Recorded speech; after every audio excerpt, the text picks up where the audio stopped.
My wife gave me the silent treatment for 1 month. When I realized my life was better without her, I filed for divorce. Now she's begging me to work things out. All right, Reddit. Here's how my wife tried to teach me a lesson, but ended up doing me a favor when I realized her silence was giving me peace. Grab some popcorn and enjoy the shit show. I'm Mason, 36 male. And let me tell you, my marriage didn't blow up overnight. The first years were really good. I met Susie when I was 31. She was 28, had this dry sense of humor, and could quote Die Hard word for word. Small wedding with maybe 20 people. Her older sister Kelly showed up looking like someone killed her dog, but whatever. We didn't care. We were good. I work in logistics pulling decent money. Susie's a dental hygienist. Between us, we had this comfortable 3-bedroom place in Scottsdale. No kids. 2 paid-off cars. Gaming set up in the spare room that used to be our hangout spot. Used to be. Because everything shifted about 6 months ago when Kelly's marriage imploded. Suddenly, she had unlimited free time and strong opinions about everyone else's relationships. Started showing up unannounced. Every single visit turned into a lecture about how men don't understand emotional labor or appreciate what women sacrifice. Her ex this, her ex that. Constant negativity. My wife started absorbing it. Suddenly, how I loaded the dishwasher was wrong when she literally never mentioned it before. Me gaming with my buddy Nick on Monday nights became this huge issue, even though we'd done it for years. She started keeping a mental scorecard of every household task like we were competing on some reality show. Then Kelly dragged her into this book club. Titles like Stop Settling for Less and Reclaim Your Independence from Male Mediocrity. Susie dove in headfirst. The woman who used to laugh at stupid jokes suddenly analyzed everything I said for hidden patriarchal meanings. Every conversation started with Kelly says, or Kelly thinks. 2 months back, I gently suggested maybe Susie was spending too much time with Kelly. Not demanding anything, just, hey, maybe we could use some us time. She looked at me like I'd committed a felony. Kelly was right about you. You can't handle a woman having her own life. I shut up after that. Figured I'd wait it out. Big mistake because my silence apparently meant total agreement. Fast forward to 4 weeks ago. Monday evening around 6. Got home to find Susie and Kelly in the kitchen watching some YouTube lecture about women's empowerment. I mentioned I'd be gaming with Nick later like always. Our standard Monday thing. Susie didn't even look up. Just kept chopping vegetables with unnecessary force. Kelly shot me this look like I'd announced something unbelievable. You're gaming again, Susie said flatly. Don't you think that's excessive? We literally gamed together Saturday morning. You were fine then. That was different. That was the weekend. Kelly jumped in because of course she did. See, Susie, this is exactly what we discussed. Men prioritize hobbies over relationships, then act confused when there's resentment. I wasn't talking to you, Kelly. That's the problem with men like you. You don't want to hear uncomfortable truths. What truth? I game 2 hours on Monday nights. 1 night per week. Susie has always known this. At least until you started camping out here. Susie's face went red. Kelly doesn't live here. She's supporting me through a difficult transition. By convincing you our marriage is terrible? Kelly stood up like she was about to deliver a TED talk. I'm helping Susie realize she deserves a partner who contributes equally. Not someone treating her like hired help while playing video games constantly. Monday nights, 2 hours, once a week. I did yard work yesterday, fixed the disposal last week, paid our mortgage this morning, but sure, I'm completely useless. Susie slammed the knife down hard. This isn't about chores. It's about respect and priorities. I literally asked what you needed help with. You said nothing. So I'm doing what I planned. Same as every Monday for years. I went to my office, closed the door, put on my headset and logged in. Nick was already waiting. Yo, what's up, man? Ready to run this? Yeah, let's go. 2 hours later, I logged off and headed downstairs. Kelly was gone. Susie sat on the couch. I dropped next to her, figuring we'd talk like adults. She stood up without a word and walked upstairs. I heard the bedroom door close and lock. That was day 1 of the dumbest month of my life. The next morning, Susie had already left for work. No note, no text, nothing. Came home that evening to find her scrolling on her phone at the kitchen table. I set my keys down with a normal greeting. Hey, how was your day? Nothing. Not even a glance in my direction. I waited a solid minute. Susie? Still nothing. She stood up, walked directly past me like I was invisible, and went upstairs. Heard the lock click. Silent treatment. Kelly's influence really paying dividends now. Thursday, same routine. Friday, same routine. By Saturday, I realized this wasn't just being upset for a few days. This was a plan to punish me for gaming with my friend and not worshiping at Kelly's altar of male inadequacy. Sunday, I texted Nick. Dude, Susie hasn't spoken to me in 5 days? What did you even do? Literally nothing. We argued about gaming Monday and now I apparently don't exist. Bro, that's insane. How long are you letting this go? Honestly? Want to see how long she can actually keep it up? Famous last words right there. Week 1 was fascinating in the worst way. She committed fully to this performance. Made breakfast for herself only, left my dishes piled in the sink, did her laundry, left mine sitting in the hamper, ordered food delivery for one person, and ate directly in front of me. But the second her phone rang, she transformed completely. Suddenly cheerful, laughing, totally normal sounding. Then she'd hang up and I'd go back to not existing. Kelly called every single day. Susie never tried lowering her voice during these conversations. He's being impossible as usual. No, he hasn't apologized. You were right. I should have listened to you years ago. By day 6, I figured it out. This was a power play. She wanted me to crack, to beg for forgiveness. I'd watched Kelly pull this exact move at Christmas 2 years back. Some cousin said something Kelly didn't like, and she froze the woman out all night. Cousin ended up crying in the bathroom. The difference was, I'm not some desperate relative seeking Kelly's validation. I'm a grown man in my own house paying my own bills. So I knew exactly what to do. Day 7, I was watching basketball. Susie came downstairs and just stood there in my peripheral vision, waiting for me to notice, to pause the game, to ask what was wrong and start groveling. I kept watching the game. She cleared her throat, loud and obvious. I still didn't look. She stomped back upstairs. 30 seconds later, I heard her voice. He's so stubborn. Won't even try fixing this. She wasn't hurt. She was trying to train me like some dog. Give the husband silence until he learns to submit properly. The problem was, without her constant criticism, the house felt peaceful. No complaints about my coffee cup placement. No lectures about my TV choices. No suggestions that were actually criticisms in disguise. I could actually breathe. That night, I made a decision. If she wanted to play games, I'd play, but by my rules.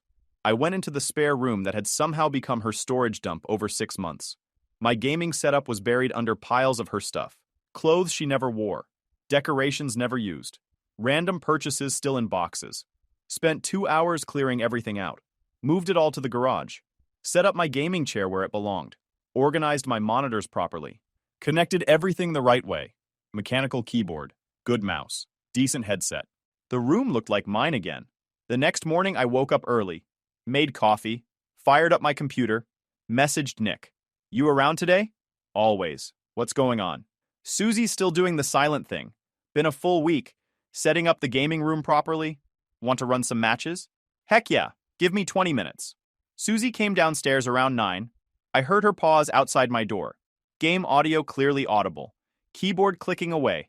She stood there a solid minute just listening. I kept playing. She walked away. The bedroom door slammed hard enough to rattle the frame. Nick's voice came. Dude, was that a door slamming? Yeah, that's Susie expressing her feelings. She's not even talking to you. What's she gonna do, not talk louder? I actually laughed. Good point. We played for 3 hours. I'd forgotten how good this felt. Not just the games themselves, but the actual freedom. No worrying about Susie getting upset. No Kelly explaining why my hobbies represented toxic masculinity. Just me doing what I wanted. When we finished, she was making lunch in the kitchen. I walked past to grab water from the fridge. She looked at me with this expectation on her face. Guilt, maybe. An apology. I smiled, grabbed my water, walked back to my room. Her face went completely red. She slammed the fridge door so hard the whole thing shook. Day 8, I added more gaming sessions. Morning with Nick. Afternoon solo. Evening with our old guild I hadn't played with in months because Susie always complained about it. They were genuinely shocked to see me online. Dude, where have you been?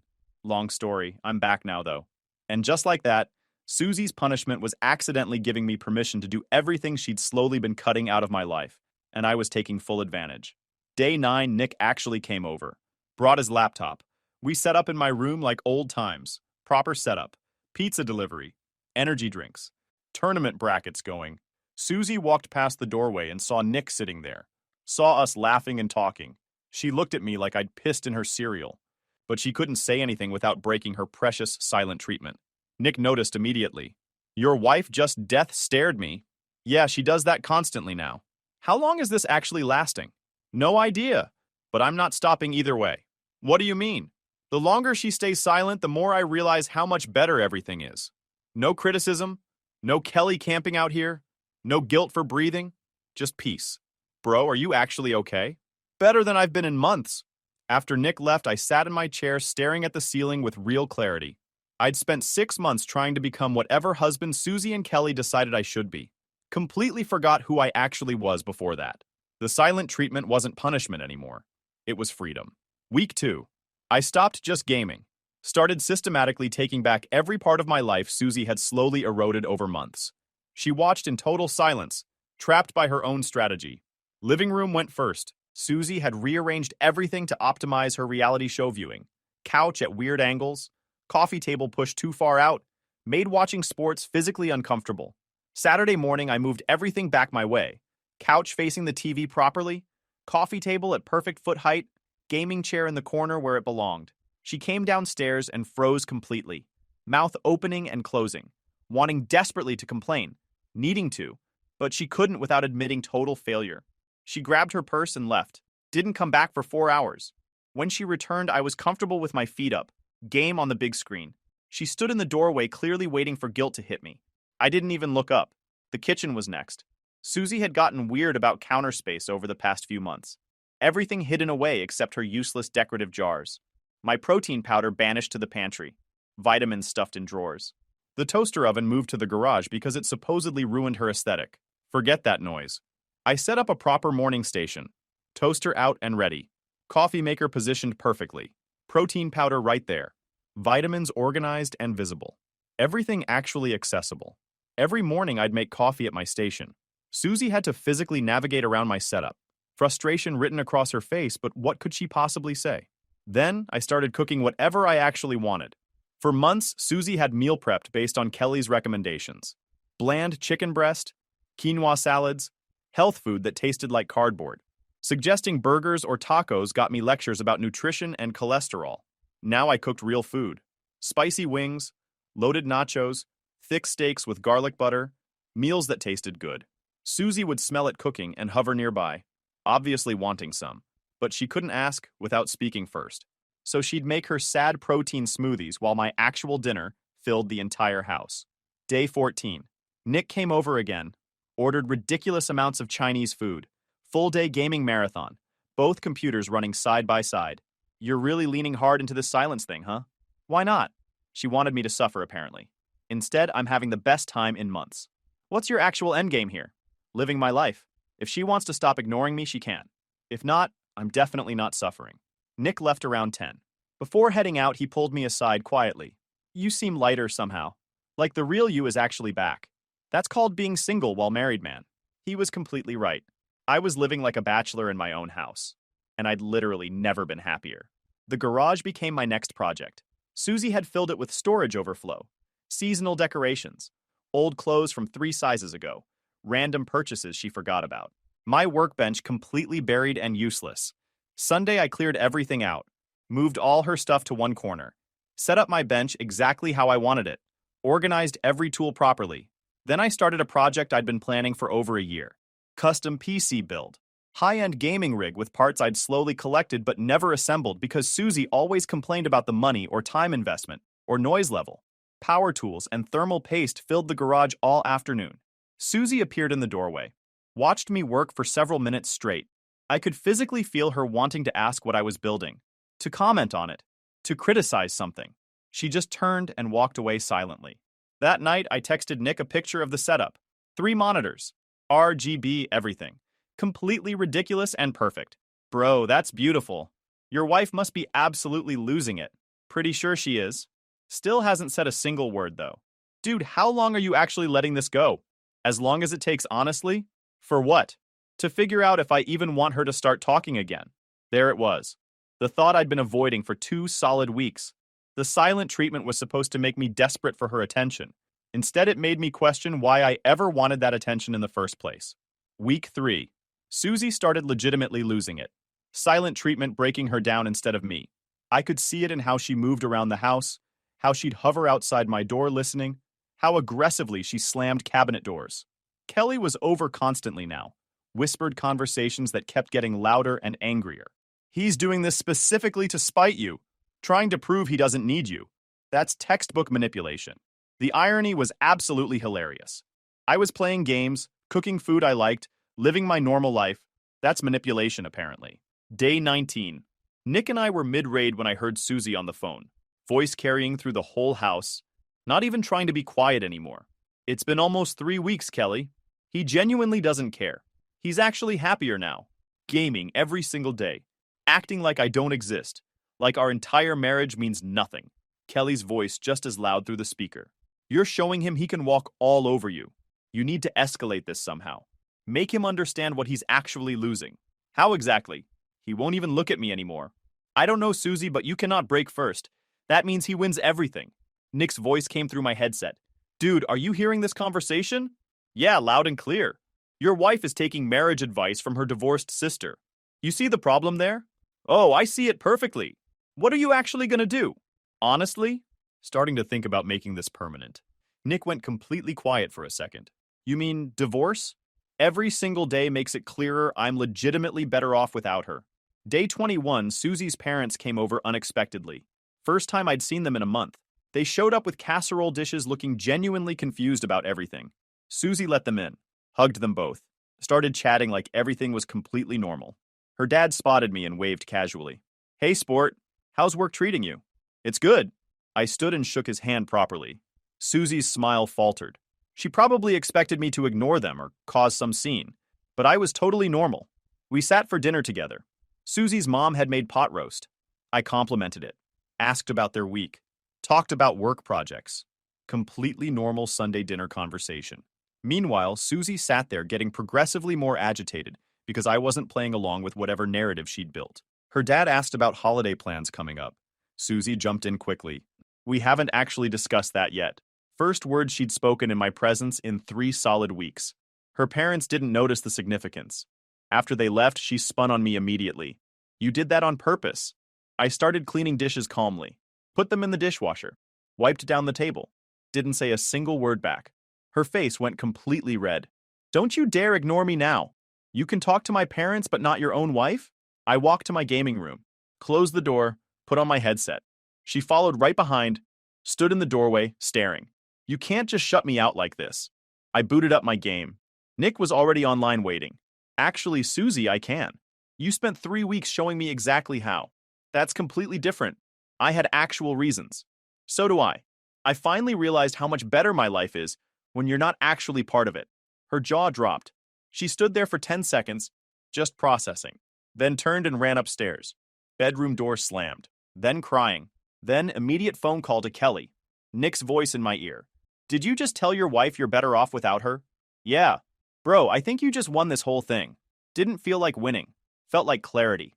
Week 4. Susie actually tried changing tactics. She made breakfast for both of us Monday morning.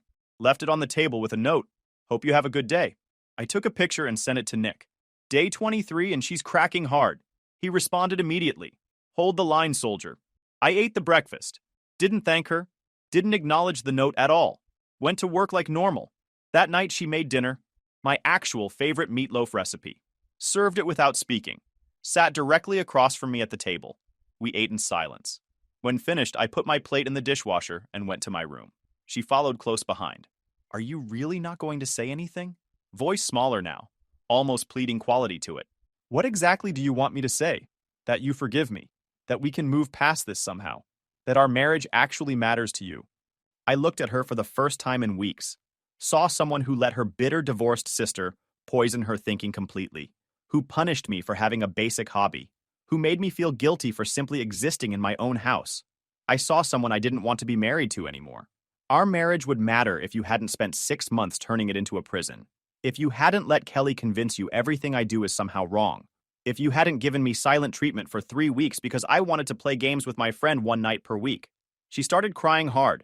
I didn't mean for it to go this far. I didn't think. But it did go this far. And it showed me exactly what you think of me. You wanted to teach me some lesson. Congratulations, Susie. The lesson I learned is I respect myself more than whatever we've become. I'm sorry. I'll do better. We can fix this together. I turned back to my computer screen. No, Susie. We really can't. She stood there another full minute, then left quietly. I heard her on the phone with Kelly immediately. He says he's completely done. What do I even do now? Kelly's response loud enough to hear clearly. He's bluffing.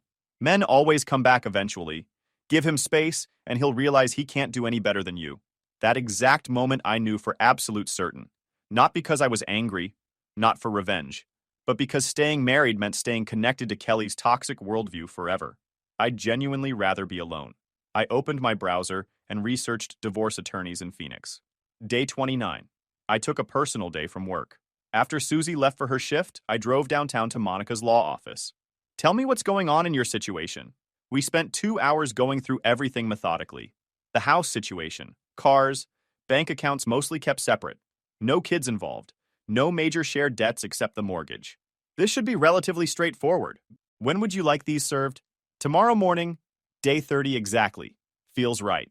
On the drive home, I stopped at a flower shop. Got white lilies. That night, I gamed until 3 in the morning. Didn't tell Nick yet about the papers. Just enjoyed one last night of pure peace before everything changed tomorrow. Susie was asleep upstairs, probably dreaming about me finally breaking and begging for forgiveness. She had absolutely no clue what was coming. Woke up at 6, made coffee, set up the white lilies on the kitchen table in a simple vase. Folded note beside them. Thank you for the most enlightening month of our entire marriage. Under the note, I placed the manila envelope face up. Divorce papers clearly visible through the window. Went to my gaming room. Booted up the computer. Messaged Nick casually. Might need to crash at your place tonight. Fast reply. What's happening, man?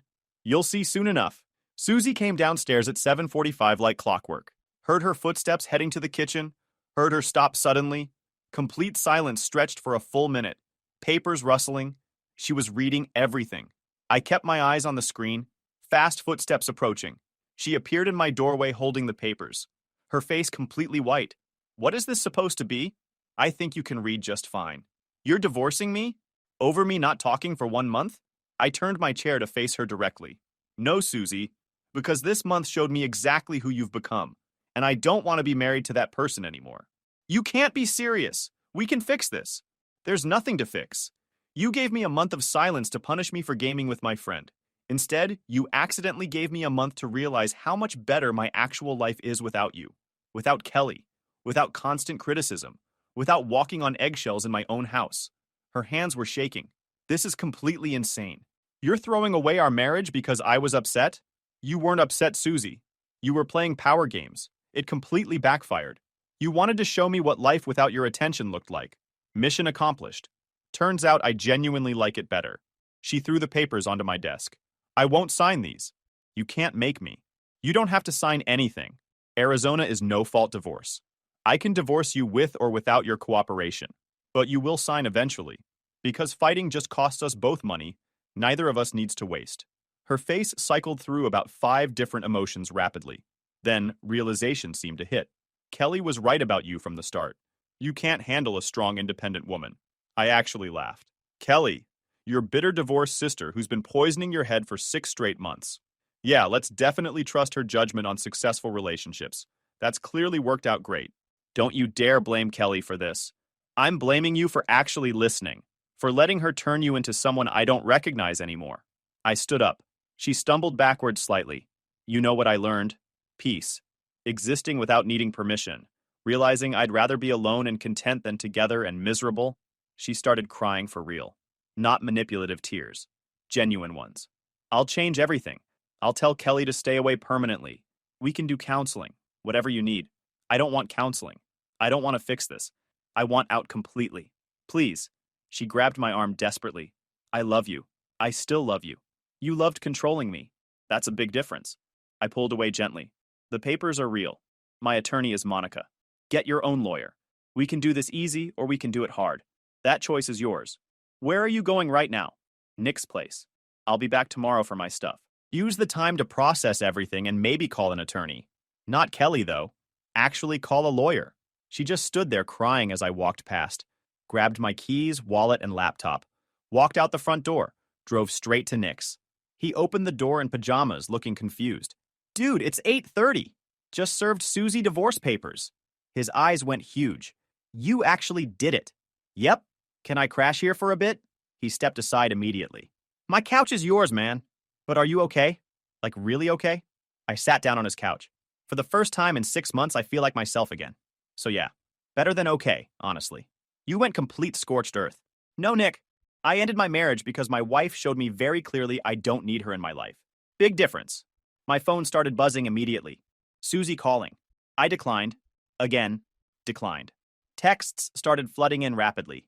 Please come home, we need to talk, you're making a huge mistake.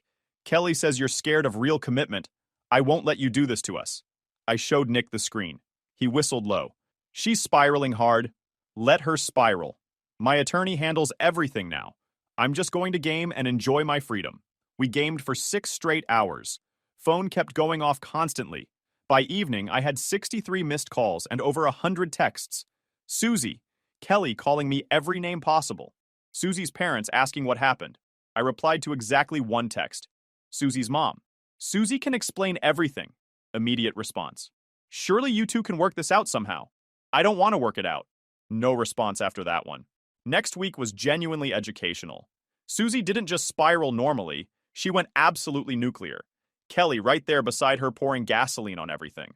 Day 2, I went back to grab clothes and gaming equipment. Susie was waiting right inside. Kelly there obviously providing moral support or whatever. You can't just leave like this. You owe me a real conversation at minimum. I had a full month for conversations. You specifically chose silence. I grabbed a duffel bag and started packing clothes. This is completely different. You blindsided me with papers. I blindsided you? You spent an entire month pretending I literally didn't exist. What exactly did you expect would happen? Kelly jumped in. Classic male behavior. Running away instead of facing real problems. I'm not running. I'm leaving permanently. Big difference. And I'm not even slightly interested in your opinion. Her face went completely red. You're exactly what I told Susie from day 1. A man-child. You don't understand what you're actually giving up here, Susie said through tears. 5 years together. Our home. Our whole life. Our life? This has been Kelly's life with you as her puppet. I walked to my gaming room and started unplugging monitors. Kelly followed right behind me. You're being selfish. Susie supported you, and this is how you repay her? Supported me how? She criticized my gaming, my food choices, my friends, my use of my own house. What exactly did she support? Susie appeared in the doorway. I was trying to make us better people. Kelly was helping me see clearly. Better than what exactly? Happy. We were genuinely happy before Kelly got divorced and decided everyone else should be miserable too. I loaded gaming setup into boxes carefully. Took almost 2 hours. 6 boxes total and 3 bags of clothes. I loaded everything into my car. Came back inside one last time. My attorney will contact you about the house. We can sell and split proceeds, or one person buys out the other. I'm not selling our house. Then buy out my half. I honestly don't care either way. Kelly stepped forward aggressively. You'll regret this decision. When you're alone and miserable, you'll come crawling back. And Susie won't be waiting around? I looked directly at Susie, not Kelly. Is that what you actually think? She didn't answer. Just cried while her sister spoke for her like always. That's what I thought. I left and drove to Nick's. Didn't look back once. Over the following weeks, Susie tried absolutely everything. Kelly created family group chats explaining how I'd abandoned Susie. Added me repeatedly. I blocked everyone. Social media campaign launched. Kelly posted long rants about men who can't handle strong women. Susie shared everything. When you spend years supporting someone, and they throw it away like trash. Susie's dad called 3 days later. Hey, sport. We want to understand what actually happened here. This doesn't sound like the man I know. What's the real story? I explained everything carefully. 6 months of Kelly's influence. The constant criticism. Silent treatment. Realizing I was genuinely happier without it all. He stayed quiet a while. Kelly's been living with us temporarily. She's very vocal about your supposed flaws. I'm absolutely sure she is. Look, I won't tell you what to do with your life, but I've never seen you as anything except good to our daughter. If you've reached this point, something serious must have happened. It did. Thanks for actually calling. Susie tried different approaches over the next week. Showed up at Nick's apartment at 11 p.m. Nick answered the door. Is he here right now? It's 11 at night. I need to talk to him. Now. I came to the door. She looked terrible. Red swollen eyes, unwashed hair, old sweatpants. What are you doing here, Susie? Mason, please come home with me. Let's fix this together. Nick disappeared to his room. I stood in the doorway. No. Come on. Are you really going to end our marriage over one thing? Okay, fine. Kelly was wrong. I made a mistake. But that doesn't mean we get divorced. Why not? Her face was getting red. I was confused, okay. And now suddenly? Now I see clearly I had something good. And I completely ruined it listening to my sister. Please, Mason, just give me a chance to fix this. She cried harder. I genuinely felt bad, but not bad enough. Susie, I'm actually done with you. You spent 6 months becoming someone I don't recognize. You let your sister dictate everything. I can't do it anymore. No, we can figure it out together. Kelly will stay away completely, I promise. I don't want to fix it. How can you do this? You're throwing everything away over this? Yes, apparently. She stood there another minute, then walked away slowly, then drove off. The next few days, Kelly ramped everything up. Actually called my work. Told my boss I was having a mental breakdown and needed intervention. My boss called me confused. Your ex-sister-in-law just called saying you're in crisis. What's going on? I told him the brief version and told him I was getting divorced. Do you need any time off? Nope. Doing great, actually. He laughed. I'll block her number. Then Kelly tried turning mutual friends against me systematically. Created elaborate narratives about emotional abandonment and cruelty. Some people believed her version, but Nick and several others set the record completely straight. Most people ended up siding with me. The ones who didn't weren't real friends anyway. 3 months later, the divorce was finalized. The house sold quickly. We each got $72,000 after the mortgage payoff. Clean split down the middle. I moved into a solid 2-bedroom apartment in Tempe. Set up my gaming room exactly how I wanted it. Had Nick over twice weekly. Joined my old guild full-time again. Started actually living. Susie spiraled further down. Kelly moved in with her apparently. According to mutual friends, they spent every night complaining about terrible men over takeout. Susie tried dating someone. Met some guy on an app. Apparently spent the entire first date talking about her ex-husband. No second date happened. Tried a few more times. Same exact result every time. Nobody wants someone that bitter and broken. Kelly kept encouraging her, though. Kept insisting she deserved someone better. The irony was absolutely beautiful. Kelly destroyed Susie's marriage, convincing her she deserved better. Now destroying her dating life with identical advice. Meanwhile, I was thriving. Started hitting the gym regularly. Got back in actual shape. Made new friends through gaming. Went on a few dates, though, nothing serious developed yet. The difference was night and day, obvious. I wasn't bitter at all. Life was peaceful. 6 months post-divorce, I ran into Susie at Target. Basically unavoidable in Phoenix. She was shopping with Kelly. Both saw me. Kelly immediately tried leaving, pulling Susie's arm urgently. But Susie stopped and stared at me. I grabbed what I needed and walked to checkout. Didn't say anything. Didn't acknowledge them. But Susie followed me. Left Kelly standing in the aisle. Caught me at my car in the parking lot. Can we talk for a minute? I looked at her carefully. She'd lost noticeable weight, dark circles under her eyes. Looked exhausted and worn down. Talk. I'm sorry. That's what I needed to say to you. Okay. Kelly ruined everything. She got completely in my head. I thought you were the problem. But you weren't. She was the whole time. You made your own choices. She nodded slowly. Are you seeing someone now? Not your business. Her face fell hard. Right. Of course not. For what it's worth, I hope you figure things out eventually. But stop listening to your sister. I drove away. She stood there watching until I turned the corner. A few months later, I heard she moved to Denver for a fresh start. Away from Kelly finally. Started working on herself. I genuinely hoped it worked out for her. Life kept improving steadily. Bought my dream gaming setup. Started running marathons. Made complete peace with being single and actually enjoyed it. These days when people ask if I regret the divorce, I actually laugh. Regret what exactly?